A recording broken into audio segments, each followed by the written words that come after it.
আজকে ভারত বাংলার বিভিন্ন পাহাড় অঞ্চলগুলো অস্থিতিশীল করে রাখতে চায়, ওদের একটা গোপন ষড়যন্ত্র। আজকে একটা ভিডিও ফাঁস হয়েছে, বাংলার বিভিন্ন প্রান্তগুলো বিশেষ করে চট্টগ্রামের পার্বত্য অঞ্চল এগুলো মাঝে মাঝে যুদ্ধ লাগিয়ে রাখে, মাঝে মাঝে অশান্তি তৈরি করে রাখে, অস্থিতিশীল করে রাখে। কারণ ওদের একটা উদ্দেশ্য আছে, ওরা নাকি ওটা ভাগ করে ম্যাপ তৈরি করে মায়ানমারের কিছু অংশ আর চট্টগ্রামের কিছু অংশ কয়েকটা জেলা নিয়ে আলাদা একটা খ্রিস্টান রাষ্ট্রের ঘোষণা দেবে। এই দুর্বিসন্ধি চলছে। আমি এটা এত মানুষের সামনে বলা ঠিক না, এটা গোপন বিষয়। এগুলো চালাচ্ছে আমেরিকা এবং ইহুদি ছাড়া।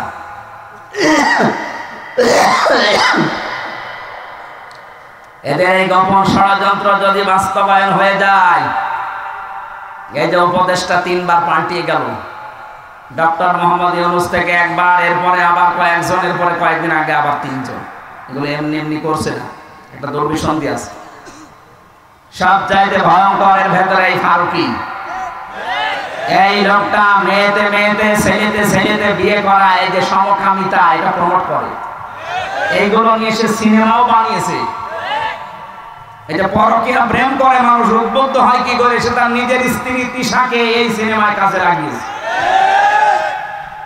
Third person singular number, bachelor, আমি উপন্যাস পড়েছিলাম, ওইগুলো দেখছে এখন সিনেমা বানাচ্ছে। আমার বিশ্ববিদ্যালয়ে থাকাকালীন একটা অভ্যাস ছিল, ক্লাসের পড়া যাই হোক আমি উপন্যাস পড়তাম খালি। এই দেখেছিলাম ওই সময়, ওইগুলো দিয়ে দিয়ে এখন নতুন নতুন সিনেমা তৈরি করছে। আর এগুলোর লেখক যারা, আমি ওই লেখকের নাম নিতে ঘৃণা করি। ওই মানুষগুলো যা করে গেছে, পরকীয়া প্রেমের মাধ্যমে পুরো একটা সংসার জাহান্নামে হয়ে যায়। 2, 3, 4, 5 সন্তানের ছেলে মেয়ের মা সব রেখে আল্লাহর রাস্তায় চলে যাচ্ছে। কথা বলছেন না? বলছে ঠিক, ওটা আল্লাহর রাস্তা, শয়তানের রাস্তা না। পরকীয়া প্রেমে যারা আছেন, আপনি আজকে তওবা করে ওই মোবাইল নাম্বার, ওই বান্ধবীর বলেন আর ওই পরকীয়া প্রেমিক প্রেমিকা এক্ষুনি ডিলিট করে দেবেন। ও বলছে ঠিক, তার মানে ওর মোবাইলে আছে।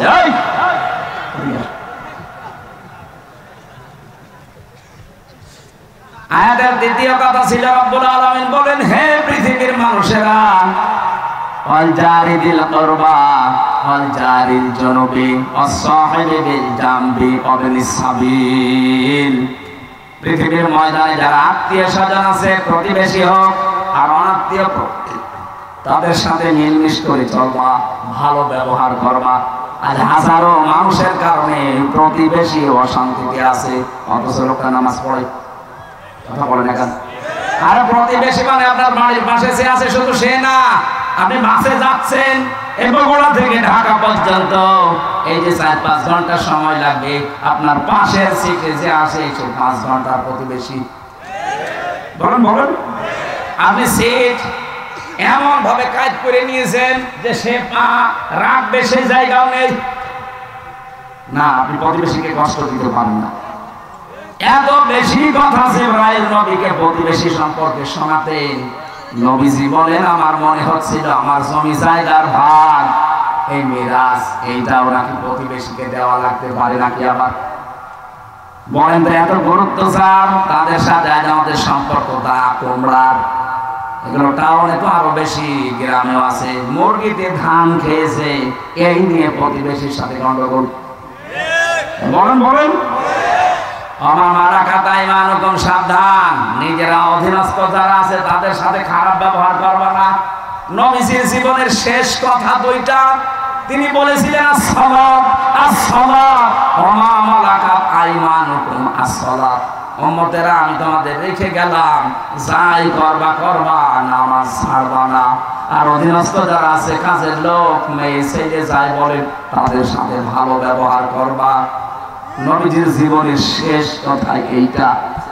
আল্লাহ আমাদেরকে আয়াতটা বাস্তব জীবনে মেনে নেওয়ার তৌফিক দেন, বলেন আমিন। ওয়াজাআত সাকরাতুল মাউতি বিল হক। এই পৃথিবীর সব কিছু উলটপালট হতে পারে, মিথ্যা হতে পারে, প্রতারণা হতে পারে, মরণের যন্ত্রণা হোক, এটা সত্য। কেউ রেহাই পায়নি এখান থেকে। আমাদের নবী মুহাম্মদ রাসূলুল্লাহ পর্যন্ত রেহাই পায়নি। তিনি ঘেমে যাচ্ছিলেন বারবার। এই পৃথিবীতে মাত্র একজন মানুষের জীবন কবজ করার জন্য আজরাইল খুব সতর্ক ছিল। হাদিস পড়েছি, নবীজির কাছে যখন এসে বলেছে, হে রাসূল, আপনি যদি যেতে চান তাহলে আপনাকে নিয়ে যাব, যদি যেতে না চান, যতদিন থাকতে চান আপনি থাকতে পারবেন। বিশ্বনবী বলেছিলেন, যদি থাকতে চাই কতদিন থাকা যাবে? ফেরেশতা বলেছেন, আপনি যতদিন ইচ্ছা করবেন এই দুনিয়া থাকতে পারবেন। যখন মনে করবেন না আমি আর থাকতে চাই না, আমি নিজে এসে আপনাকে নিয়ে যাব। বিশ্বনবী ওই সময় বলেছিলেন, আজরাইল যদি না থাকতে চাইতে কতদিন? যতদিন ইচ্ছা, তারপরে যাওয়া লাগবে। ইচ্ছা করেন যতদিন, কিয়ামত পর্যন্ত যদি বাঁচতে চান আপনাকে আল্লাহ হায়াত বাড়িয়ে দেবে, আপনাকে মরা লাগবে। এইটাই ফাইনাল, যে মরা লাগবে। কুল্লু নাফসিন যায়িকাতুল মাউত, যাকে আল্লাহ বানিয়েছে তাকে মরণ দেবে, সে সেই। নবীজি বললেন, আজরাইল যাওয়া যখন লাগবে দেরি করার দরকার নেই, আমারে নিয়ে চলো আমার সব চাইতে বড় বন্ধু আল্লাহ রাব্বুল আলামিনের কাছে। মানুষের হাতটা রেখেছিলেন। হযরত আজরাইল ডাক দিয়ে বলে, হে রাসূল, আপনি কষ্ট পেয়েছেন। নবীজি বললেন, হাত সরাও। কেন? মনে হচ্ছে উহুদ পাহাড় আমার বুকের উপর রাখলে। ফেরেশতা বলে, হে রাসূল, আজ পর্যন্ত আমি যত জীবন কবজ করেছি এত আসানে, এত আস্তে, এত আরামে কারো জান কবজ করিনি। আমি জানি আল্লাহর পরে আপনার স্থান, এটা শুধু আমি হাতটা রেখেছিলাম। নবীজি বলেন, আজরাইল, এইটা যদি তোমার হাত রাখা হয় তো তোমার শাস্তি কোনটা? এখন শুরু করিনি।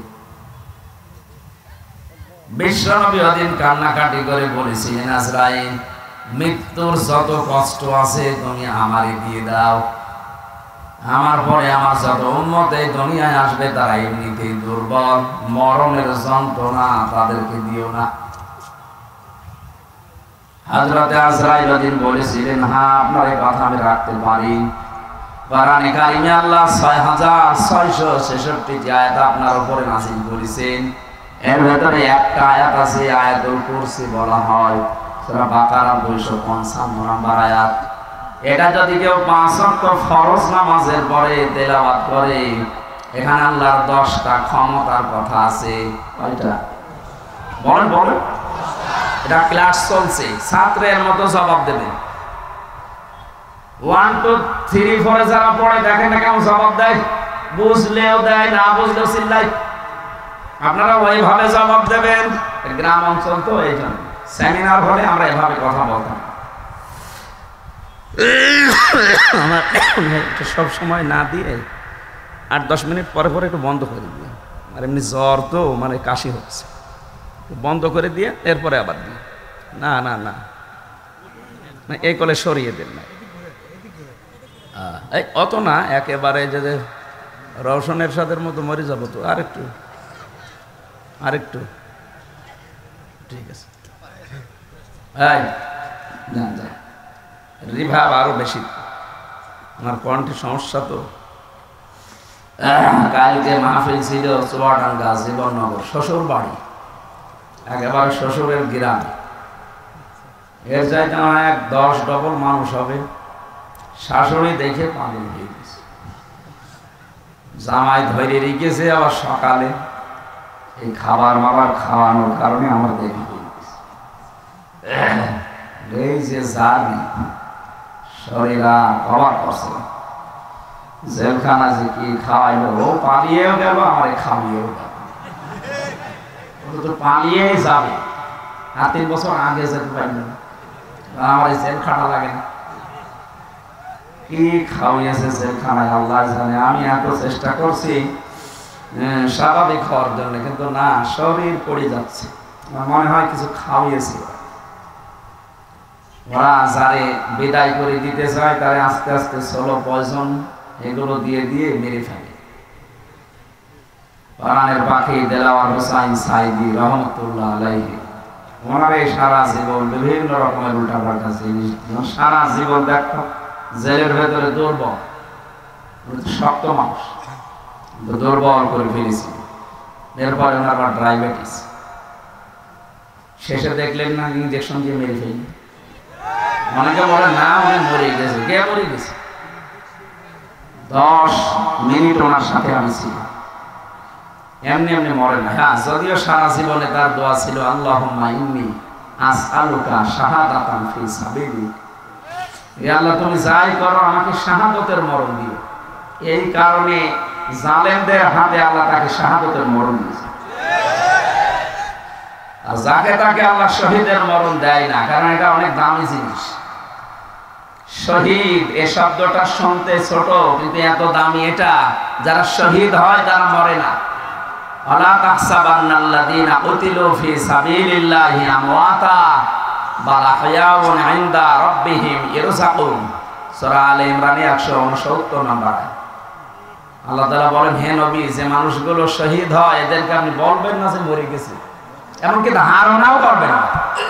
এক জায়গায় আছে ওয়ালা তাকুলু লিমা ইয়াকুতালু, আর এক জায়গায় আছে ওয়ালা তাহসাবান্নাল্লাযীনা কুতিলু। মুখ দিয়ে তো বলবেন না, অন্তরে ধারণাও করবেন না যে যারা শহীদ হয়েছে এরা মরে গেছে। না, মরে গেছে তো ওই মানুষটা, যে মানুষটা জুলুম অত্যাচার নির্যাতনের মাস্টার মাইন্ড ছিল, এরা মরে যায়। কিন্তু শাহাদাতের মরণ পেলে মানুষ মরে না, এরা জীবিত থাকে এবং আল্লাহ নিজে তাদেরকে কুদরতের হাতে খাবার খাওয়ায়। সুবহানাল্লাহ। উনি যদি সত্যিই মারা যেতেন, এই যে আমার পাশে যারা মুরব্বী বসে আছে, এই মানুষগুলোর ঈমান অবশ্যই আছে। কিছু না থাকা আল্লাহ একজন আছে, এই বিশ্বাস নেই। এখন যদি এই বিশ্বাসের উপরে মরে যায়, কবরে থাকবে, ঘুমিয়ে থাকবে, এতটুকু শেষ। এই কথা বলেন মানে, হ্যাঁ, এরপরে 5-7 মিনিট পর প্রশ্ন করবে, যদি বলতে না পারেন এই জায়গায় এসে কানের নিচে দেবে একটা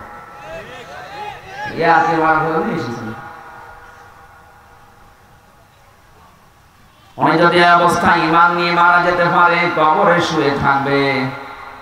মান বাআসনা মিন মারকাদিনা হাযা মা ওয়াদার রহমান ওয়া সাদাকাল মুরসালুন। কিয়ামতের যেদিন সিংহায় ফুৎকার দেওয়া হবে, ফাইদা নুফিখা ফিস সূর, ওই ফুৎকারের সঙ্গে সঙ্গে উনি চকমক ডলতে ডলতে উঠবে আর ধমক দেবে, আমার জাগালেন কেন, আমি তো ঘুমিয়েছিলাম।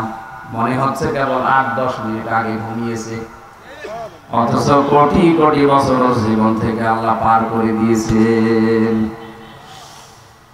ঘোষণা দেওয়া হবে, এইটাই সেই রহমানের ওয়াদার দিন, কিয়ামত কায়েম হয়ে গেছে, ওঠো। আপনি একটু সামনে দৃশ্যটা নিয়ে আসেন তো নিজের জীবনে, যে এরকম একটা সময় আমাদের সবার সামনে আসবে, কিয়ামতের ওই কঠিন ময়দান যেদিন কায়েম হয়ে যাবে, একটা ফুৎকারে আপনি উঠবেন, চোখ ডলতে ডলতে উঠে দেখবেন যে সবাই দৌড়াচ্ছে ময়দানে, হাসরের ময়দানের দিকে। ফাইদা নুফিখা ফিস সূরি ফালা আনসাবা বাইনাহুম ইয়াউমাইযিন ওয়ালা ইয়াতাসাআলুন। যেদিন ফুৎকারটা দেওয়া হবে ওই দিনের পর থেকে আল্লাহ পাক কিয়ামত যখন বিচার শুরু করবেন, তখন পর্যন্ত কোনো সম্পর্ক আর থাকবে না। যত রকমের সম্পর্ক দুনিয়া আপনার ছিল, রক্তের বলেন, আত্মীয়তার বলেন, দলীয় বলেন, পৃথিবীর বিভিন্ন সম্পর্ক আমাদের সাথে আছে, এমনকি প্রেমিক প্রেমিকার সম্পর্ক থাকবে না। অনেকে দেখি মাথায় হাত দিয়ে বলে, আল্লাহর কসম করে বলো যে আমারে ভুলে যাবা না, সে ভুলে যাবা না।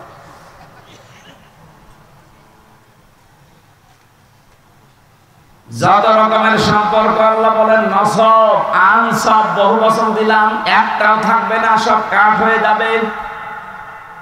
ইয়াউমাইযিন ওয়ালা ইয়াতাসাআলুন। এমনকি পৃথিবীতে যে মানুষগুলো একে অন্যের কাছে কিছু আশা করে, চায়, এরকম কোন মানুষ দেখলেই তাড়াতাড়ি দৌড়াবে, ওর কাছে কোনো কিছু জিজ্ঞাসা করার সুযোগ দেবে না। এজন্য আমরা বিপদে পড়লে বাবাকে দেখলে মনে হয় যে আশা জাগে না, উনি আমার জন্য হয়তো কোনো জায়গায় কিছু চেষ্টা করছেন। আল্লাহর কসম, কোরআনে কারীম সূরা মুমিনুনের ভেতরে আল্লাহ এটা জানিয়েছেন, সিংহায় ফটকার দিনে ওই বাবা পর্যন্ত মনে করবে হয় আমার কাছে আসতে পারে, এজন্য দৌড়াবে। কি করবে? ন্যাংরা মানুষ যেভাবে দৌড়াবে হবে না। ইয়াউমা ইয়াফিরুল মারউ মিন আখি, এই যে আল মারউ মিন আখি, এর আগে আল্লাহ ইয়াফিরু দিয়েছেন। ইয়াফিরু শব্দের শাব্দিক অর্থ হচ্ছে মাজা তুলে দৌড় দেওয়া। আপনার আত্মীয় স্বজন যত রকমের সম্পর্কের মানুষ আছে, ও দেখা মাত্রই মাজা তুলে দৌড় দেবে। বলেন নাউজুবিল্লাহ। এই জন্য আমার এই কথাটা একেবারে বাস্তব, আপনি নিজের চোখের সামনে মিলাবেন। কিয়ামতের দিন সবাই যখন উঠতে থাকবে, আর শহীদ যারা হয় এই মানুষগুলো খেতে থাকবে। সুবহানাল্লাহ বলতে পারেন না? এই যে শহীদ, এই শব্দটা খেলাধুলা বিষয় না। এই জেলাতে যিনি রাষ্ট্রপতির দায়িত্বে ছিলেন, শহীদ জিয়াউর রহমান, শব্দটা ওনার নামের আগে আন্দাজে লাগানো হয়নি, চিন্তা ভাবনা করে লাগিয়েছে। সারা পৃথিবী জানে এই বাংলাদেশের সংবিধানের উপরে, আল্লাহর উপরে আস্থা, এই কথাটা উনি লিখেছিলেন। বিসমিল্লাহির রহমানির রহিম, এটা দিয়ে সংবিধান শুরু হবে, এটা উনি লিখেছিলেন। ওনার জীবনে ভুল ত্রুটি হয়তো আছে মানুষ হিসাবে, আল্লাহ যদি বিচার করে যে আল্লাহর উপরে আস্থা, এই দিকে তাকিয়েও আমার মনে হয় আল্লাহ ওনারে মাফ করে দিবে। ওনারে মাফ করে দিলে আমাদের বিশাল ক্ষতি হয়ে যাবে। বলেন আমার ভাইরা, আমি যে কথাটা তুলেছিলাম, শাহাদতের মরণে কোনো কষ্ট নেই। এজন্য আমার আল্লাহ পাক হযরতে মাওলানা দেলাওয়ার হোসাইন সাইদি রহমতুল্লাহ আলাইহি ওনাকে সাধারণভাবে জেলখানায় মরণ না দিয়ে জালেমদের হাতে শাহাদতের মরণ দিয়েছেন। কারণ এই মরণে আল্লাহ কোনো কষ্ট রাখেন। অথচ মুহাম্মদ রাসূলুল্লাহ বলতেছে আজরাইল হাত সরাও। তাই যে আয়াতুল কুরসি পড়ার কথা তিনি বললেন, এটা নিজে জান কবজ করবেন, তিনি জানাচ্ছেন, হে নবী আমি যেহেতু সবার জান কবজ করব, আমি আপনাকে গোপন সংবাদটা জানালাম। আপনার উম্মতেরা যদি আয়াতুল কুরসির 10টা ক্ষমতা বিশ্বাস করে পড়তে পারে, অনেকের মনে আশা জেগেছে যে আমি আয়াতুল কুরসি পড়ি। আরে ভাই না, এর ভেতরে 10টা জিনিস আল্লাহ সাজিয়ে দিয়েছেন। এই 10টা জিনিস আপনার প্র্যাকটিক্যাল লাইফে, আপনার বাস্তব জীবনে এটা থাকা লাগবে। আপনি আন্দাজে পড়ে গেলেন, একটাও আপনার জীবনে নেই না, ওইরকম আয়াতুল কুরসি তো হবে না। আমি বহু হিন্দুর সাথে মিশে দেখেছি, আমার রিমান্ডে অনেক হিন্দু অফিসার পেয়েছি। আমার কোরআনে কারিমে কেমন আয়াত, তো আমার মনে হয় আমার চাইতে কোরআন বেশি জানাস। এমন এমন আয়াত রাতের বেলা যখন পাহারা দিত রিমান্ডে, এমন এমন আয়াত এসে পড়তো, কি গো নাম মনে হচ্ছে উল্টা পাল্টা, সুব্রত বালা, দেবদুলাল, মোহন কুমার, এর নাম তো সব মুসলমানের। এরা পাহারা দিত কিন্তু আয়াত পড়তো কোরআন শরীফের। ইয়া আইয়ুহাল্লাযীনা আমানু ইন্না মিন আজওয়াজিকুম ওয়া আওলাদিকুম আদুওয়াল লাকুম ফাহদারুহুম। কিভাবে পড়েন কোরআন শরীফ? আমাদের আয়াত আছে, যে যে বিষয়ের আয়াতগুলো আছে 8টা 10টা 15 20টা করে আয়াত মুখস্থ করে রিমান্ডে আমারে প্রশ্ন করতে, আমার এই ওয়াজ নিয়ে, যে আপনি এই ওয়াজ করেছেন এই আয়াতের সাথে, হ্যাঁ আপনি কেন এই জায়গায় এই কথা ঢুকালেন? বদরের ময়দানে এখানে 14 জন শহীদ হয়েছে, 14 জন কাফের মারা গেছে। আপনি এই জায়গায় তথ্যটা আগে না বলে পরে বললেন কেন? এগুলো ওরা আয়ত্ত করে নিয়েছে। কেন? ও মানুষগুলো দেখতাম মাঝে মাঝে আল্লাহ ভুল ধরছে, আমাদের রিমান্ডে প্রশ্ন করে আর আল্লাহ ভুল, আল্লাহ এই কাজটা ঠিক হয়, আপনার কাছে পরামর্শ নিয়ে আল্লাহ এই কাজ করা।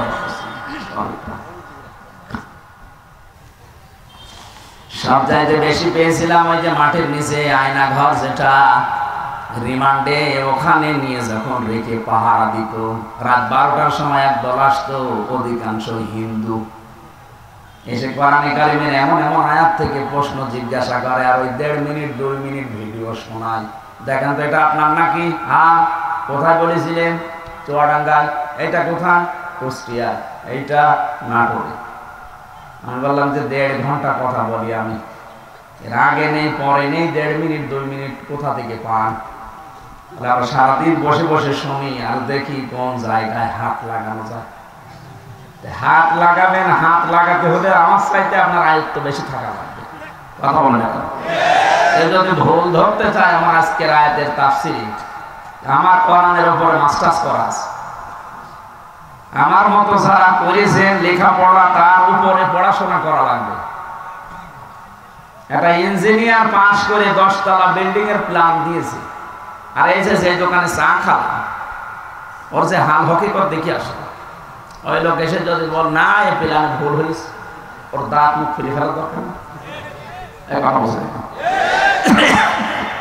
এই লোকটা অনার্স মাস্টার্স করেছে এই বিষয়ের উপরে, এতদিন লেখাপড়া করছে, 16 বছর পড়া লাগে, 16 থেকে 18 বছর। একটা প্ল্যান দিল, আর আপনি চার দোকানদারি করছেন, লবণ ঠিক মতো দিতে পারেন না, মিষ্টি ঠিক মতো দিতে পারেন না, আর আপনি ভুল ধরছেন এই প্ল্যানে। আমার যে মানুষগুলো ভুল ধরছে, অবস্থা কিন্তু ওদের ওই রকমই ছিল।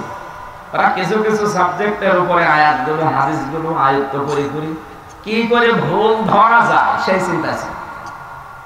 এভাবে যদি 16 বছর 18 বছর কোরআনের উপরে পড়াশোনা করে ভুল ধরা লাগতো, তাহলে ভুল ধরতো না। এমনকি আল্লাহর ভুল ধরে। আমি আকিজ গ্রুপে চাকরি করতাম ওই সময়, তাদের খতিব ছিলাম। তারা অনেকে জানেন না, আকিজের বড় ছেলে যিনি এখন ডাক্তার মহিউদ্দিন, ওনার 4টা স্ত্রী, 4 বিয়ে করা তো জায়েজ নেই। দেখেছেন, একটা জায়েজ জিনিস হালাল, এটা নিয়ে কত সমস্যা, কেউ ভয়ে কথা বলছে না। আরে আশ্চর্য রে! আল্লাহ তাআলা কোরআনে কারিমে বিয়ের কথা শুরু করেছেন 2 বউ দিয়ে, ফানকিহু, নিকাহ করো, বিবাহ করো। কয়টা? মাসনা 2টা, সুলাসা 3টা, রুবা 4টা।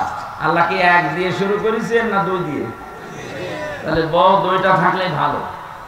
যদিও আমাদের এই দেশের সামাজিক পারিবারিক যে অবস্থা, এটা এই দেশের মানুষ মেনে নেয় না। আমি বিশ্বের বহু মুসলিম দেশে ঘুরেছি, ওই সমস্ত দেশে শরীর চলে না 3-4টে বউ। আমি যে ড্রাইভার নিয়ে যেতাম মদিনায়, ও আমার চাইতেও চিকন, ঠেলা দিলে পড়ে যাবে, অথচ 4টে বউ গাড়ি চালায়। গাড়ি চালিয়ে আমরা 4 বউ, আর আমি আপনাকে ভাড়া করছি আমার 1 বউ। আপনাদের দেশের ওনার ভাষা দিয়ে আমার বলছিল, আপনার দেশে ওই চলে, আমাদের এই দেশে এরকম। তা আমি ওনারে যে জিজ্ঞাসা করলাম যে ভাই আপনি একটা হিন্দু মানুষ, আপনি ভুল ধরলেন আমার স্যারের জন্য 4 বিয়ে করেছে। উনি আমারে লজিক দিচ্ছে যে একটা পুরুষ মানুষ যদি 4টা বিয়ে করতে পারে, একটা মহিলা কেন 4 বিয়ে করতে পারবে না? মহিলা পারবে না কারণ এক মহিলার পেটে যদি 4 জনের বীর্য যায়, আর সন্তান যদি হয়, তো কারে বাপ বলে ডাকবে? এটা তো আমি বললাম, আমার জবাব দিচ্ছে আরেকটা, বাপ বলে ডাকারও সিস্টেম আছে। সন্তান হবার পরে ডিএনএ টেস্ট করে, এইভাবে বলছে যে ডিএনএ টেস্ট করে দেখবে যে এটা কোনটা জিনিস, তাহলে সেটারে বাবা বলবে। এটা তো যুক্তি ঠিক আছে, কিন্তু এই যে একটা জন্ম দিলে না 1 বাবার হয়, 4টা দিলে তো জারজ হয়ে যাবে। কোরআনে কারিমের যে আয়াতগুলো, ওরা আমাদের চাইতে, আমরা তো খালি পড়ছি, এই যে 10টা ক্ষমতার কথা বলছি এমনি না, আমরা পড়ছি ওই মানুষগুলো 10টা ক্ষমতা জেনে পড়তো, কিন্তু বিশ্বাস করতো না। আল্লাহ যে সব কিছুর উপরে ক্ষমতা রাখে এটাও বিশ্বাস করে না, কিন্তু আল্লাহর ক্ষমতা আছে এটাও পড়ে। আল্লাহু লা ইলাহা ইল্লা হুয়াল হাইয়ুল কাইয়্যুম, তিনি চিরঞ্জীব, তিনি চিরস্থায়ী। লা তাখুযুহু সিনাতুন ওয়ালা নাওম, তিনি ঘুমান্ত না, ঘুমের ঝিমকিও তার আসে না। এ পর্যন্ত ওরা পড়ে, তো এর ভেতরে 4টা ক্ষমতার কথা অলরেডি চলে গেছে। সুবহানাল্লাহ বলতে পারেন না? কয়টা? এই যে পর্যন্ত পড়লাম, এর ভেতরে 4টা ক্ষমতার কথা আল্লাহ চলে গেছে। উনি চিরঞ্জীব, উনি চিরমদখুলুল জান্নাতা বিমা কুনতুম তা'মালুন। বলেন আল্লাহু আকবার। এখানে আলেম যারা আছে তাদেরকে বলছি, এবার এখানে কয়েকটা গুরুত্বপূর্ণ শব্দ আমি পড়লাম। 1 নম্বরে তাকদিবিনা। আল্লাহ পাক বলেন, হামজা যখন বিছানায় পড়বে, আসার দিয়ে মউতের ওই বিছানায়, ফেরেশতারা আগে আসবে। যদি তোমার জানটা পবিত্র হয়ে থাকে, যে তাকদিবিনা, তাকদিবিন মানে শুধু এই পোশাক আশাক পবিত্র না, শুধু শরীর পবিত্র না, তাকদিবিন মানে চিন্তা চেতনা বিশ্বাস এগুলোর পবিত্রতা না। আপনি পবিত্র হতে হলে আপনার চিন্তা পরিষ্কার করা লাগবে, আপনার ভাবনা, আপনার বিশ্বাস, আপনার আকীদা, আপনার কর্মজীবন, আপনার ব্যবসা বাণিজ্য অর্থনীতি এগুলো পবিত্র করা লাগবে, পরিষ্কার করা লাগবে, সাফ করা লাগবে।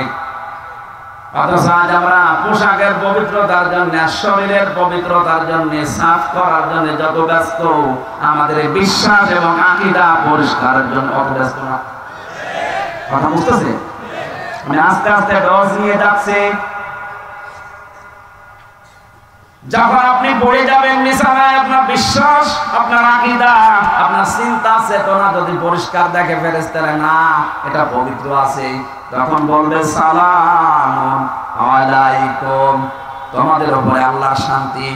উদখুলুল জান্নাহ, ওই যে জান্নাত দেখা যাচ্ছে, প্রবেশ করো। জোরে বলেন সুবহানাল্লাহ। আমাদের জীবনে এরকম একটা মুহূর্ত আসুক, আমরা চাই না? বলেন বলেন। এখানে আয়াতুল কুরসি পড়লে আজরাইল আর কিছু বলবে না, বিষয়টা এমন না। 10টা ক্ষমতা বিশ্বাস করে তারপরে পড়া লাগবে। আল্লাহ আমাদেরকে এইভাবে পড়ে আজরাইলের হাত থেকে বেঁচে যাওয়ার তৌফিক দেন। বলেন আমিন। হযরতে ইদ্রিস নবী বলেছিলেন, ফেরেশতা আমি মরতে চাই। আমি শুনেছি যে সব কিছু মিথ্যা হলেও মরণের যন্ত্রণা মিথ্যা না। আপনি আমার দেখান, আমার মেরে ফেলেন, কেমন কষ্ট লাগে আমি দেখবো, এরপরে আবার আমার জীবিত করে দেবেন, কারণ জান কবজ করার দায়িত্ব তো আপনার। ঠিক আছে। 2 নম্বর শর্ত আমার, আমি বলেছিলেন জান্নাত জাহান্নাম এগুলো আমি আল্লাহর কাছ থেকে জানি। জান্নাত জাহান্নাম আছে, জাহান্নামে কেমন করে আল্লাহ শাস্তি দেয়, ওই শাস্তিটা আমি চোখে দেখবো, আমারে দেন। জাহান্নামের ভেতরে দিয়ে দেন, আমি দেখে তারপরে আপনি আমারে আবার বের করে দেবেন। ঠিক আছে। জান্নাতের ভেতরে কি শান্তি আছে, কি আরাম আছে, কি আনন্দ আছে, এগুলো আমি দেখবো। এই নিয়ামত এগুলো দেখা শেষ হয়ে গেলে আপনি আমারে আবার বের করে দেবেন। ঠিক আছে। মরণের যন্ত্রণার এই কথা বলার পর ফেরেশতা আজরাইল আল্লাহকে বলেছিলেন, রব্বুল আলামিন গিয়েছিলাম তো ভালো জায়গায় নবী মনে করে, কিন্তু এই লোকটা তো ভেজাল, ও মরতে চায়। আল্লাহ পাক বলেন, আমার বান্দা যখন আকাঙ্ক্ষা করেছে, ঠিক আছে কাজ করো। মেরে ফেললেন, আবার জীবিত করে দিলেন। আমি তাফসীরের ভাষায় হাদিসটা পড়তে গিয়ে দেখেছি, এই যে হযরতে ইদ্রিস নবী কিন্তু শক করে মৃত্যুবরণ করেছিলেন। কি করি বলেন বলেন। শকের মরণ কেমন হয় দেখি, মৃত্যুর যন্ত্রণাটা। হযরতে ইদ্রিস নবী পরবর্তীতে দুনিয়ার মানুষকে জানিয়েছে, তোমরা জানো এই যে শক করে যে মরতে গেলাম, শকের এই মরণে কেমন কষ্ট হয়েছে। জীবিত ছাগলকে জিন্দা অবস্থায় চামড়া খুলে লবণ দিলে যেরকম লাগে, আমার ওরকম লাগছিল। ও বগুড়াবাসী, শকের মরণে যদি এই হয়, আমরা যারা মরতে রাজি না তাদের কিছু হবে না। তারপরও তো তিনি একজন নবী। ঠিক আছে, আপনি আমারে নিয়ে চলেন জাহান্নামে। জাহান্নাম আমি দেখতে চাই কেমন করে আল্লাহ শাস্তি দিচ্ছে। দেখালেন জাহান্নাম, ঘর ঘর করে আবার বের করে নিয়ে আসলেন, নিয়ে যান আমারে জান্নাতে। জান্নাতের ভেতরে প্রবেশ করিয়ে সব দেখাচ্ছে, সব শেষ হয়ে গেছে। বলছে কি, এবার চলেন হযরত ইদ্রিস নবী ডাক দিয়ে বলে, আল্লাহর ফেরেশতা চলে যাও, আমি যাব না। কেন? কারণ আমি আল্লাহর বাণী এটা জানি, খালিদিনা ফিহা লা ইয়াবগুনা মানহা ওয়ালা। কোন মানুষ যদি জান্নাতে একবার যেতে পারে, আল্লাহ কোনদিন তাকে বের করে দেবে না, সে বের হতেও চাইবে না। আল্লাহ যখন বলেছে যে বের করে দেবে না, আমি তো চাই না বের হতে, তুমি ডিস্টার্ব করো কেন? চলে যাও। আজরাইল আলাইহিস সালাম বলেন, আল্লাহ তোমার নবী ইদ্রিস তো খুব চালাক। আল্লাহ বলেন, ফিরে আসো, আমার নবী ইদ্রিসের কপালে আমি এইটাই লিখেছিলাম। বলেন সুবহানাল্লাহ। আমি শুধু আলহামদুলিল্লাহ সুবহানাল্লাহ বলার জন্য আপনাকে এখানে বসিয়ে রেখেছি তা না। এখানে শিক্ষা কি পেলাম? হযরত ইদ্রিস নবী কিন্তু যে কোনো কায়দায় জান্নাতে গেছে। কথা বলে না কেন? ওনাকে আল্লাহ বের করে দিয়েছে, আর উনি বের হতে চাচ্ছে। নবীজির কথা অনুযায়ী এটা যদি জান্নাতের বাগান হয়, বিশ্বাস আমাদের আছে না নেই? এখান থেকে আমার আল্লাহ আপনাকে বের করে দিচ্ছে, আপনি বের হয়ে যাবেন। এখন যেটা চলে যাবে মনে হবে জান্নাত ভালো লাগছে না, এবার যান চলে যান, ওই চলে যাচ্ছে না, আপনি জাহান্নামে যাবেন, জান্নাত ভালো লাগছে না, চলে যান। যারা এই ময়দানে এসে সত্যি জান্নাত মনে করে আমরা বসে আছি, যদিও জান্নাতের ভেতরে এরকম পচা লাইট থাকবে না, এরকম লাইট থাকবে, কয়েকটা সামিয়ানা দিয়ে ঘিরে দেবে নাকি? হাদিস হচ্ছে যাকে সর্বনিম্ন জান্নাত দেওয়া হবে তামাম দুনিয়ার 10 দুনিয়ার সমান।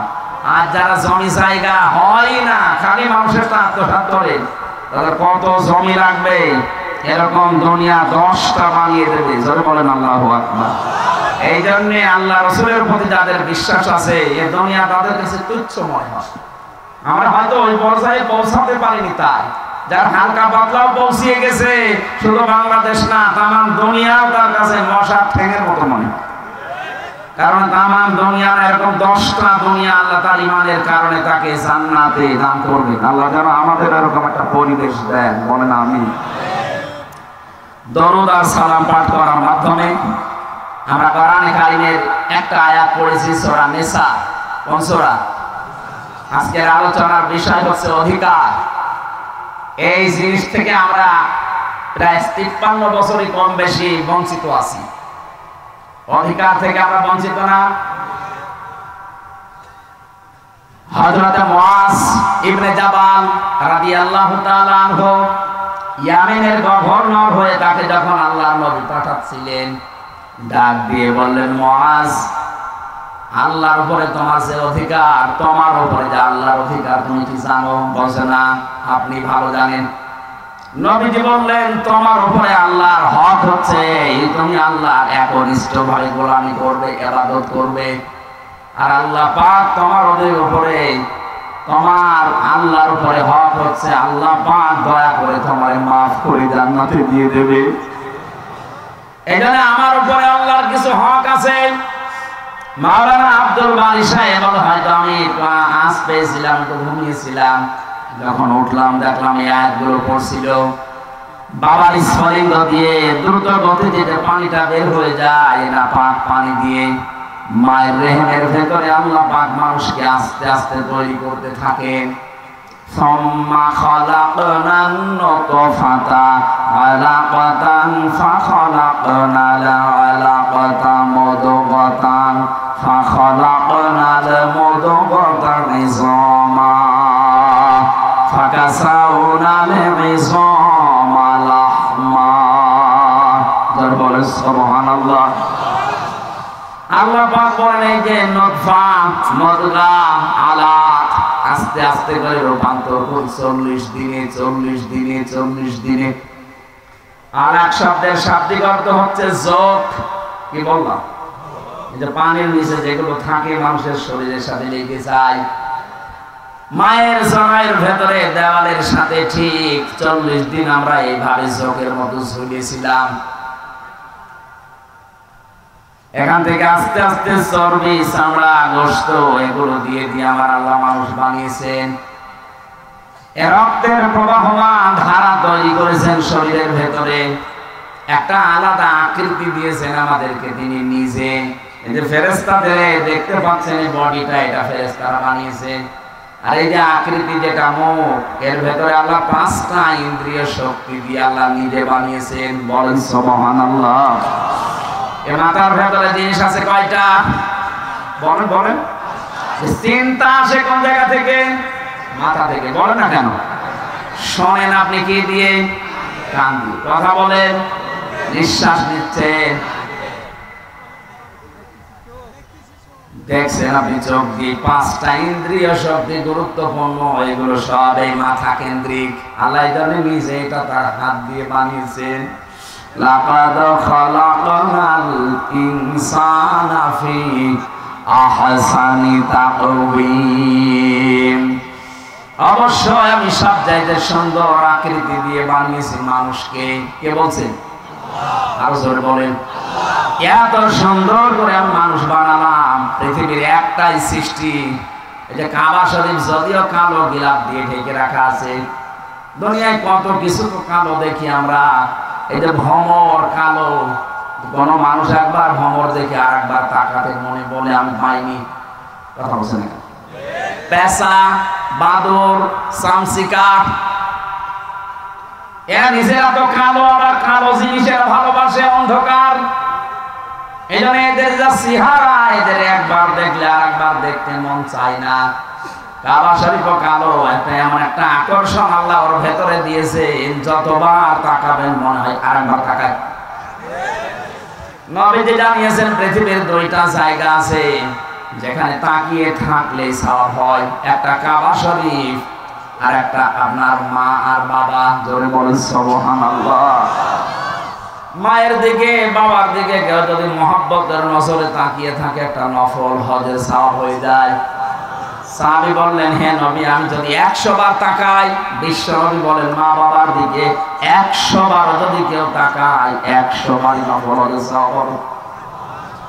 অথচ কয়েকদিন আগে যে রংপুরের নীলফামারী কিশোরগঞ্জ একটা থানা আছে, ওখানে যেয়ে দেখলাম বৃদ্ধাশ্রমে এই লাইনে আর এই লাইনে কত মা বাবা বসে চোখের পানিগুলো ফেলছে। এদের চোখের দিকে তাকালে আমি বুঝতে পেরেছি এরা সন্তানের জন্য বরদোয়া করছে। যে মায়ের দিকে, বাবার দিকে শুধু তাকালে হজের সওয়াব হয়ে যায় নফল। অথচ ওরাও তো কোনো মা বাবার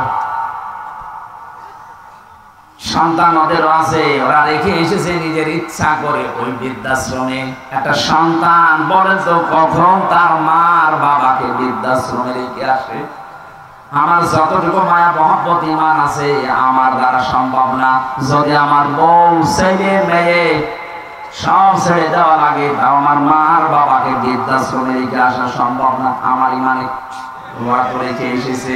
কথা বলে না কেন? ওরা রেখে এসেছে কোন কারণে? ওদের পেছনে কোন কারণ আছে। আমি একবার রাঙ্গামাটি গিয়েছিলাম, লংগদু থানা, ওখানে একটা বৃদ্ধাশ্রম আছে। বলো আমারে নিয়ে চলেন তো দেখি আসি। যে দেখি একটা লোক কলেজের প্রফেসর কাঁদতেছে। কি আপনি, কি হয়েছে? বলছে আমার মা। মায়ের কাছে একটু দাঁড়ালাম, দেখি কি বলে। মৃত্যু সজ্জায় ডাক দিয়ে বলছে, ওই আমার সন্তান, আমি যখন মারা যাব আমার মাথার উপরে যে ফ্যান ঘুরছে এই ফ্যানটা তুই পাল্টিয়ে দিবি, নতুন ফ্যান লাগিয়ে দিবি আমি মরে গেলে। ছেলে কৌতূহল নিয়ে বলছে, মা তুমি তো মরেই যাবে, মরে গেলে আবার ফ্যান কি হবে? মা বলছে দরকার আছে, কারণ তুমি আমার সাথে যা করলি আমার মন ডেকে বলছে তোর সন্তান তোকে এখানে কিছুদিন পরে রেখে যাবে।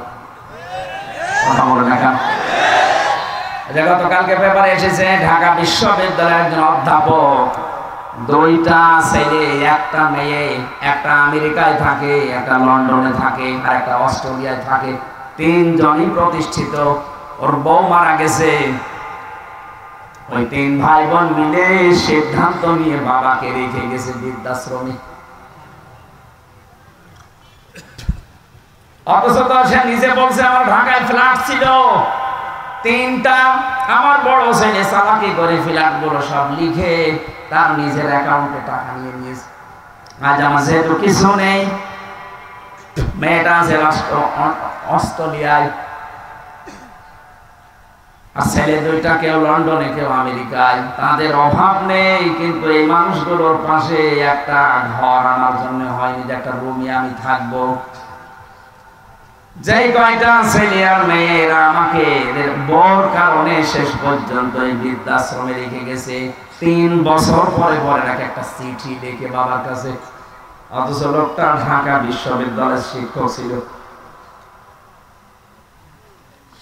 অনেক দেখলাম কথা বলতে বলতে মরে গেল, লোকটা হাওমাও করে কাঁদছে। আমার বছর বছর আপনি দাঁড়িয়ে আছেন দেখলেন, আমি আমার উপরে আবার খারাপ ধারণা করেন না। এর দোষ আমার না, এই দোষ আমার বউ। আমার 2টা ছেলে মেয়ে আছে, তাদের দিকে তাকিয়ে আমার বউকে আমি তালাকও দিতে পারি না। আজ 3 মাস আগে আমি এখানে রেখে গিয়েছিলাম আমার মাকে, তাই নিয়ে বড় ঝামেলায় পড়েছিলাম। বারবার আমার বউ আমার তাকিদ দেয় যে এই বুড়ি যদি থাকে আমি তো আমার ভাত আর খাবো না। কি করবো, ছেলে মেয়ের দিকে তাকিয়ে বাধ্য হয়ে মাকে রেখে গিয়েছিলাম এখানে। বাবা আমার এই ছোটবেলায় মারা গেছে, আমি একটা কলেজের অধ্যাপক, অথচ এখন কি হয়ে গেল দুনিয়া থেকে আমার আর নাম ধরে ডাকার মতো কেউ নেই। বগুড়াবাসী, আমি শুধু আবেগ নিয়ে বলছি তা না, আমি বাস্তবে দেখতে পাচ্ছি। রাঙ্গামাটি লংগদু থানার এই যে মাটা মারা গেল, কলেজের অধ্যাপক, এখানে বহু মানুষ ঠিক তার পরিবারের কাছে ওই রকমই। একটা বাবা 8টা 10টা 16 17 20 22 25টা ছেলে মেয়ে আমি দেখেছি। 25টা ছেলে মেয়েকে বাবা মানুষ করতে পারছে এক হাতে এক কাঁধে তুলে নিয়ে, অথচ 25টা ছেলে মেয়ে মিলেও একটা বাবা আর মাকে খাবার দিতে পারে না। শেষ পর্যন্ত 15 দিন বা 1 মাস করে পালাপালি করে নেয়। বগুড়াতে নেই। সিদ্ধান্ত নেওয়া লাগবে, আমার মা বাবাকে যদি আলাদা করতে কেউ চায় দুনিয়া থেকে, আমি দরকার হয় তারে আলাদা করে দেব। সম্মানিত মা বোনেরা, আমি নিজে স্বামী, আল্লাহর কসম করে বলছি, আমি সহ যত স্বামী এখানে বসে আছে, কোন স্বামী কিন্তু মন থেকে চাই না যে আমার বিয়ের পরে আমার মা বাবা আলাদা হয়ে যাক। না, আমি যা খাবো আমার মা বাবা তাই খাক, আমি না খেয়ে থাকলে না খেয়ে থাক, তারা আমার সাথে থাক। কথা বলে না কেন? এই পরিবেশটা আমরা অনেক জায়গায় দেখছি নষ্ট হয়ে গেছে। বিয়ে করা কিছুদিন পরেই সন্তান আর পেরে ওঠে না, শেষ পর্যন্ত এই মা বাবাকে হয় আলাদা করে দেয়, নাই বৃদ্ধাশ্রমে দিয়ে দেয়। কথা বলে ঠিক কিনা? এই ছেলেটার পেছনে যে সবচাইতে বেশি ভূমিকা পালন করেছে এটা তার বউ, আর এই বউকে কোট বুদ্ধি দেয় ওখান থেকে এই বউর মা আরো বড় বোন, ওখান থেকে খালি ইনজেকশন পাঠায়, ওই কতদিন থাকবে একসাথে, আলাদা হয়ে যা, আরামে খেতে পারবি। আমি কি বেশি করে ফেললাম?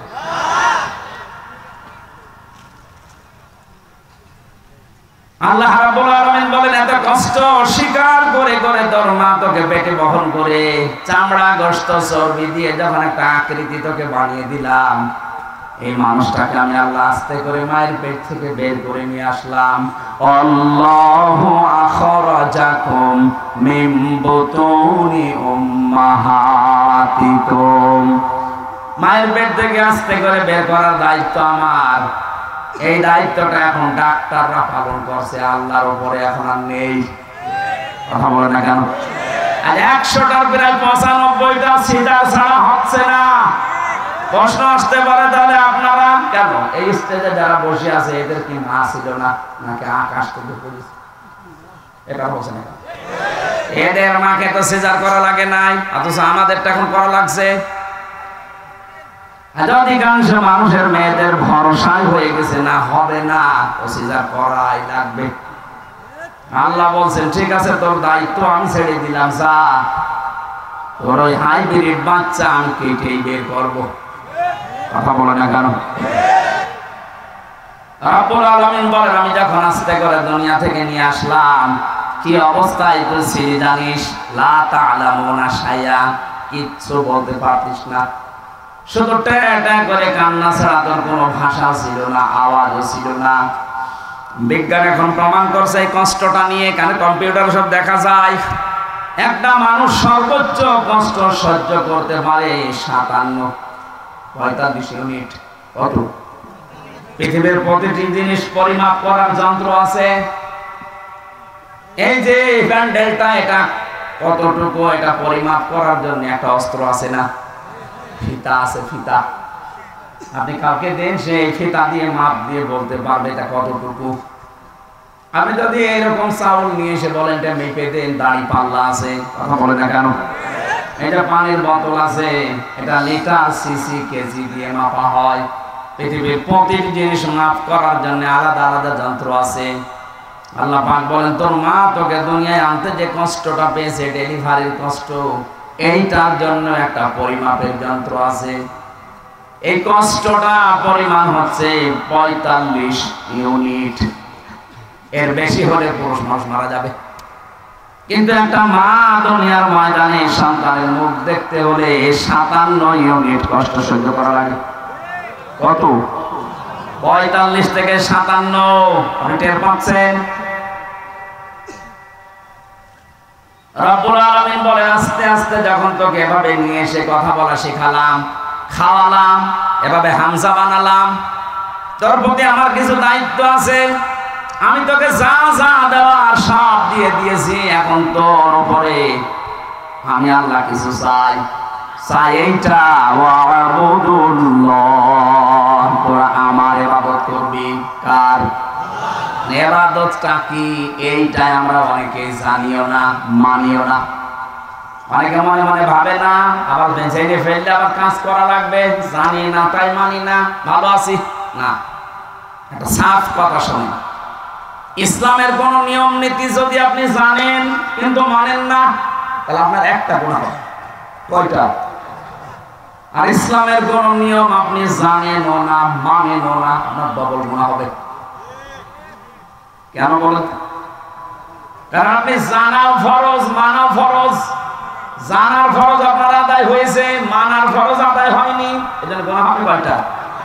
কিন্তু আপনি জানেনও না, মানেনও না। আপনার জানার ফরজ যেহেতু আদায় হয়নি, মানার ফরজ আদায় হয়নি। এজন্য যারা বলে জানার নাম ইসলাম না, মানার না ইসলাম, এটা একটা শয়তান। আপনি না জানলে মানবেন কি করে? এলাকায় বহু মানুষ আছে সুদ খায় কিন্তু জানে না এই ধান্দায়। মনে মনে ভাবে আল্লাহর কাছে আমি বলবো, আল্লাহ আমি জানতাম না। কথা বলছেন? এই যে যারা টাকা ছেড়ে রাখেন, 1000 টাকা ছেড়ে দেয়, 1 মাস পরে 1200 টাকা করে নেয়, এটা যে সুদ হয় অনেকে জানে না। না, আপনি বলবেন যে আমি জানি না। এই যতদিন বলবেন যে আমি জানতাম না, ততদিন আপনার অসুবিধা নেই। কিন্তু যেই বলবেন আমি জানতাম, তিনি জেনে করলেন কেন? এই ধারণা আমাদের যে জানতাম না তাই আল্লাহকে বলবো আমি জানি না তাই মানি না, না, আপনার গুনাহ হবে ডবল। আপনি জানেন না কেন? আমি কি জেনে এসেছি, আমার জানা লেগেছে, এই কথা বলছেন না কেন? এই এলাকায় হয়তো এই গুনাহ এখনো আরম্ভ হয়নি। এই যে টাকা ছেড়ে রাখে, টাকা আসে, কিন্তু অনেক জেলায় এটা আছে। এই এলাকায় যারা এই কাজ করছেন, টাকা ছেড়ে রাখেন আর টাকা আসে, এটা প্রকাশ্য সুদ। মায়ের সাথে জেনা করার মতো গুনাহ করছেন আপনি। এটা ছেড়ে দেওয়া লাগবে। কারা কারা এই গুনাহ ছেড়ে দেবেন? হাত তোলেন তো। এই এলাকায় তো 180 মাইল বেশি। ঠিক আছে, আপনারা এই এলাকাতে প্রায় সব মায়ের সাথে জেনা করছেন। না খেয়ে থাকে, না খেয়ে মরে যান, তারপর জাহান্নামে যাওয়া লাগবে না। কিন্তু মায়ের সাথে জেনা করে গেলে জাহান্নামে শুধু না, ইবাফ লাহুল আযাব ইয়াউমাল কিয়ামা, জেনাকারীদের শাস্তি ডবল হবে। কয়টা বলেন? তাহলে এই গুনাহটা এখনো পর্যন্ত আপনার এলাকায় আছে। আপনি নামাজ পড়ে, রোজা রাখেন, হজ করে আসেন। কিসের হজ করেন? আজকেই সিদ্ধান্ত নিয়ে বাড়ি যাবেন যে না, আমি আর এই গুনার সাথে নেই, টাকা যা ছেড়ে রেখেছি, আগামী মাস থেকে টাকা শুধু 1000 দিলে 1000ই নেব, 1200 নেব না। পারবেন না ভাই? এটা যদি আপনি নাই পারেন, তো কেন কষ্ট করে রাতের বেলা বসে আছেন? আপনি বাড়ি যেয়ে ঘুমান আর আপনার আমল নামায় উঠতে থাক, আপনি এই জায়গায় লিখা উঠবে আপনি মায়ের সাথে জেনাকারী। বলেন নাউজুবিল্লাহ। কুষ্টিয়ার বড় বাজারে দেখলাম আসরের নামাজ পড়ে গেল, আমার সাথে নামাজ পড়ে দোকানের সামনে দিয়ে ঘুরতেছে, আর কে টাকা দেয়, টাকা নিয়ে কি লেখে, কি লোক নামাজ পড়ে আসলো আর এই লোক এত টাকা পায়। চলে যাওয়ার পরে দোকানদারকে বললাম, ভাই কিসের টাকা দিলেন? হুজুর বলা যাবে না। বলা যাবে মানে প্রতি মাসে মাসে উনি একবার করে এখানে আসে, আল্লাহরে উনি টাকা নিয়ে যায় আমার কাছে, 10,000 করে আমার টাকা দেয় মাসে মাসে, আর 1,000-এ 100 টাকা করে বেশি। এটা কি সুদ? বলেন না কেন? এগুলো স্বর্ণের দোকানে দেখলাম বেশি দেয় ওরা।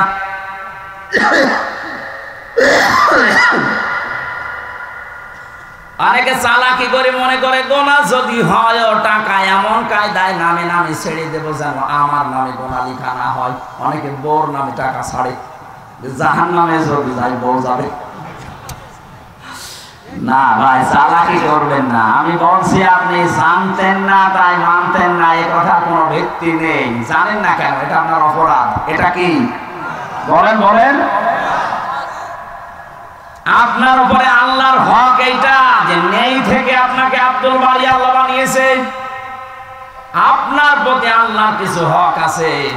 আল্লাহর হক হচ্ছে আপনি তার ইবাদত করবেন, এমন ভাবে ইবাদত মানে শুধু নামাজ পড়বেন, রোজা রাখবেন আর কালো বোরকা পরবেন না। এই যে কথা বলছি, এই কথাটাও ইবাদত। এই কথা বলেন না কেন? যে মানুষের সাথে দেখা হলে হাসি মুখে কথা বলা, এটাও কি? বলেন বলেন। সালাম দেয় যারা 90টা নেকি পায়, তারা প্রথমে জবাব দেয় যারা, এই মানুষটা নেকি পাবে 10টা।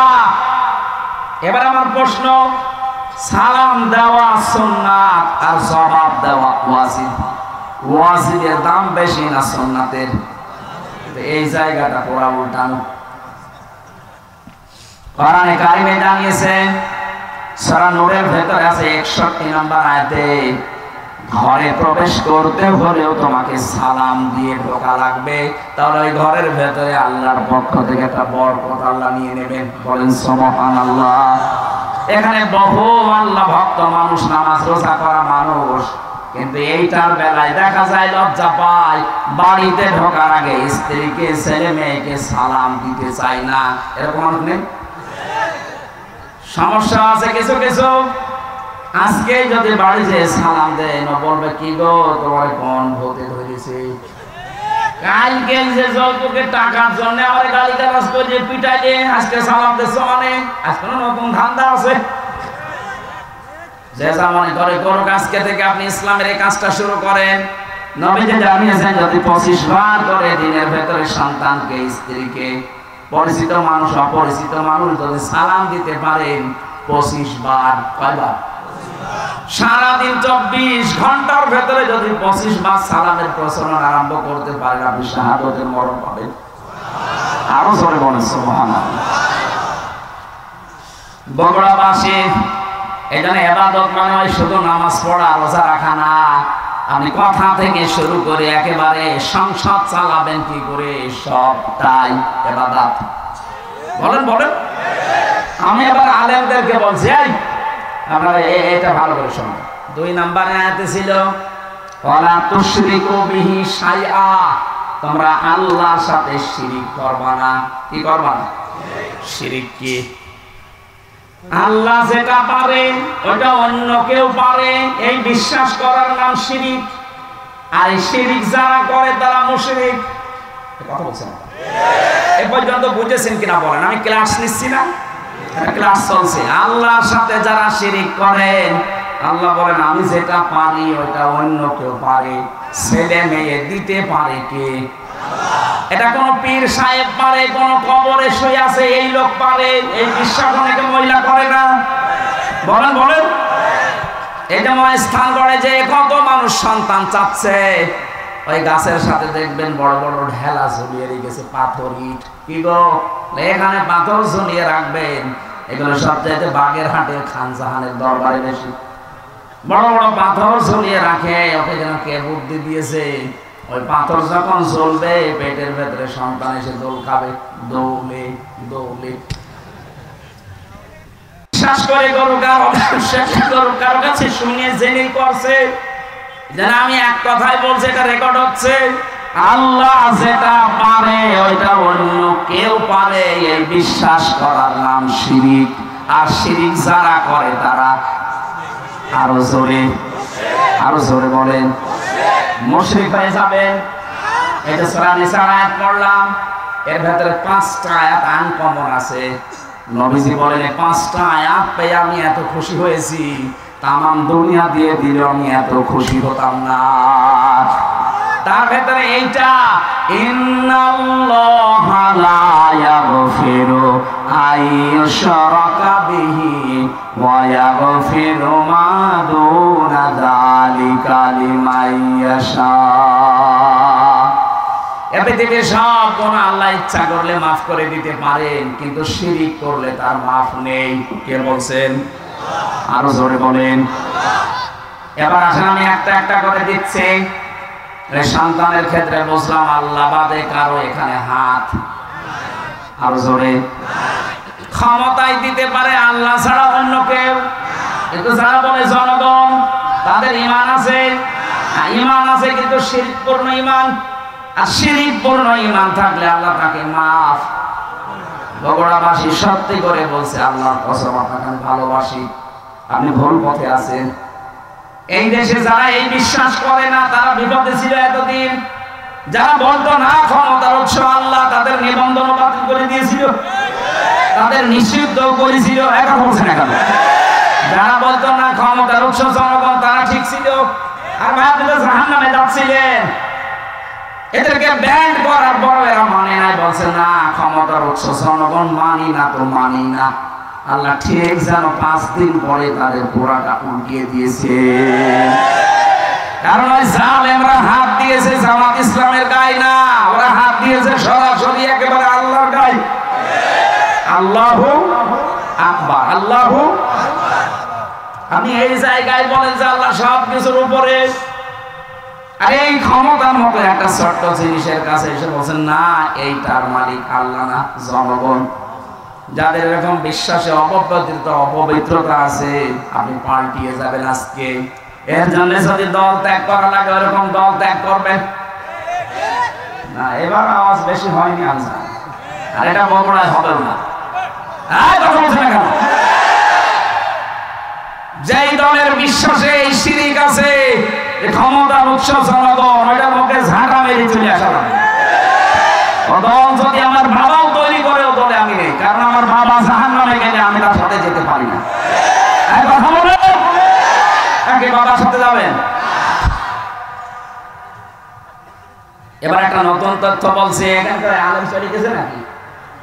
হ্যাঁ, এবার ভালো করে শুনবেন। আল্লাহ রাব্বুল আলামিন বলেন, ওয়ামান দাখালাহু কানা আমিনা। সূরা আলে ইমরানে আছে, 93 নম্বর আয়াতের মাঝের অংশে আছে। রব্বুল আলামিন বলেন, এটা কাবা শরীফের যে চত্বরটা, এখানে কেউ প্রবেশ করলে তাকে আল্লাহ নিরাপত্তা দিয়ে দেয়। কে? আল্লাহ। কেন? ফিহি আয়াতুম বাজ্জিনাতুন, এখানে আল্লাহর বিভিন্ন নিদর্শন আছে। মাকাম ইব্রাহিম, একটা নিদর্শনের নাম মাকাম ইব্রাহিম, যেটা লিফট হিসাবে ব্যবহার করে ওই পাথরের উপরে দাঁড়িয়ে দাঁড়িয়ে ইব্রাহিম আর ইসমাইল নবী কাবা ঘর বানিয়েছিলেন। এই যে লিফট আবিষ্কার হয়েছে এই পাথর থেকে, দাঁড়ালে এই লিফটের মতো চলে যেত উপরে। আবার যখন মনে করতেন আমি নেমে পাথর আবার নিতে চাই, তখন আবার নিচে নেমে পড়তো। যারা হজে গেছেন দেখেছেন কাবার পাশে কয়েক হাত ধরে হযরতে ওমর ওই পাথরটা ওখানে রাখিয়ে রেখেছেন, আগে কাবার সাথে ছিল। এখন মানুষের সুবিধাতে এটা করা। আল্লাহ পাক বলেন এই চত্বরের ভেতরে আল্লাহর বহু নিদর্শন আছে। তার 1 নাম্বার নিদর্শন, ইন্না আউওয়ালা বাইতিন উযিআ লিন-নাস লাল্লাযী বিবাক্কাতা মুবারাকাও ওয়া হুদাল লিল আলামিন। পুরাতন প্রাচীন একটা নাম মক্কা শরীফের বাক্কা। কি নাম? এই মক্কার নাম ছিল বাক্কা। এই বাক্কায় পৃথিবীর প্রথম ঘর আল্লাহ প্রতিস্থাপন করে দিয়েছেন, তার নাম কাবা। নাম কি? এই 75-এর ভেতরে কেউ গেলে তাকে নিরাপত্তা দিয়ে দেয়, শান্তি স্বস্তি, সে নিরাপদ হয়ে যায় কে? আরো জোরে বলেন। আমি কেন এটা বলছি বারবার বলেন তো? আমি এটা বোঝাতে চাই, কাবা শরীফের চত্বরটা আল্লাহ এমন নিরাপদ বানিয়ে দিয়েছেন, অথচ ওর ওই এরিয়ার বাইরে গেলে অনেক উল্টাপাল্টা কাজ চলছে, রাহাজানি চলছে, ছিনতাই চলছে, মারামারি চলছে, রক্তপাত চলছে, ধোঁকাবাজি চলছে। কিন্তু কাবা চত্বরের ভেতরে কোনো মারামারি রক্তপাত বলেন বলেন এমনকি কেউ বাবার হত্যাকারীও যদি দেখে কাবা চত্বরের ভেতরে, না, নরম হয়ে যায়, বলে না এখানে মারা যাবে না, বাইরে চলেন। তারপর এই যে বারবার আমি কথাটা বলছি এই কারণে, এখানে যেটা আল্লাহর বিধান মতো মানুষ চলছে, এই কারণে জায়গাটা পরিপূর্ণ নিরাপত্তা দিয়ে বেষ্টন করা। কাবার এই চত্বরটা বিধান চলে কার? এজন্য জায়গাটা নিরাপত্তা দিয়েছেন কে? কাবা শরীফ থেকে বাংলাদেশের দূরত্ব 6000 কিলোমিটার। এইটা তো আর কাবা না, কথা বলে না কেন? তাহলে এই 56,000 বর্গ মাইলের বাংলাদেশ যদি কেউ নিরাপত্তা চাদর দিয়ে ঢেকে রাখতে চায়, এখানেও চিন্তা হবে না, এখানেও রক্তপাত হবে না, এখানেও ধোঁকাবাজি হবে না। ওখানে যেমন আল্লাহর বিধান কায়েম করার মাধ্যমে আল্লাহ নিরাপত্তা দিয়েছেন, এই 56,000 বর্গ মাইলে আল্লাহর বিধানটা কায়েম করে দেন, ঠিক কাবা শরীফের মতো হয়ে যাবে। এটা আমি বানালাম না, সূরা আনামের 82 নম্বর আয়াতে এই তথ্যটা আছে, আল্লাযীনা আমানু ওয়া লাম ইয়ালবিসু ঈমানাহুম বিযুলমিন উলাইকা লাহুমুল আম। আল্লাহ পাক বলেন এই যে মানুষগুলো এইভাবে আল্লাহর কুদরতি আঙ্গুল এই বগড়া ধনুটের দিকে তাকিয়ে বলছে, এই যে এই মানুষগুলো আল্লাহর পক্ষ থেকে নিরাপত্তা পাওয়ার হকদার। কারা? যারা তাদের ঈমানের সাথে শিরিক মিশ্রণ করে না। এখানে জুলুম মানে শিরিক। তাহলে আমরা বাংলাদেশকে যদি কাবার মতো নিরাপত্তা দিতে চাই, এই 56,000 বর্গ মাইলে বসবাস করে যদি আমরা নিশ্চিন্তায় থাকতে চাই, আমাদের চুরি ডাকাতি ছিনতাই রক্তপাতের হত্যার কোনো ভয় থাকবে না, আয়না ঘরে কোনো অস্তিত্ব থাকবে না। তাহলে এই দেশে যারা আছি শিরিক মুক্ত জীবন গঠন করা লাগবে, আর জোরে বলা লাগবে। শিরিক কি? এটা এদের দ্বিতীয় শব্দ, এটা আল্লাহর ইবাদত করবার, শিরিক করবা না। শিরিক এবার আমি পেয়েছি তাফসীরে, শিরিক বিল যাত, শিরিক বিল সিফাত, শিরিক বিল ইখতিয়ারাত, শিরিক বিল হুকুক। এই 4 প্রকার গুলো আবার শ্রেণী বিভাগ করে করে 8 প্রকার, 12 প্রকার, 22 প্রকার, 42 প্রকার, 72 প্রকার, 120 প্রকার পর্যন্ত শিরিক আছে। সবগুলো আমি নোট করেছি। এক একটা বিষয়ের উপর এত কথা আল্লাহ লুকিয়ে রেখেছে, যত গবেষণা করবেন তাফসীর আকারে তত বের হবে। জোরে বলেন আল্লাহু আকবার। এই জন্য তাফসীর করতে গেলে এরকম সময় লাগে। এখন শিরিক শব্দ নিয়ে যদি এত বেশি, ইবাদতের ব্যাখ্যা ছিল 9টা, শিরিকের ব্যাখ্যা আছে 27টা। এটা প্রকার হিসাবে ভাগ করা যায় 120 প্রকার, 120 শ্রেণীতে। এতগুলো শিরিক থেকে যদি সত্যি আমরা মুক্ত হতে পারি, দেশের মানুষ, আমরা তো চেষ্টা চালাচ্ছি। আমাদের বিশ্বাসে শিরিক থাকবে না, আমাদের আকীদায় শিরিক থাকবে না, আমাদের সমাজে শিরিক থাকবে না, আমাদের সংসদেও শিরিক থাকবে না।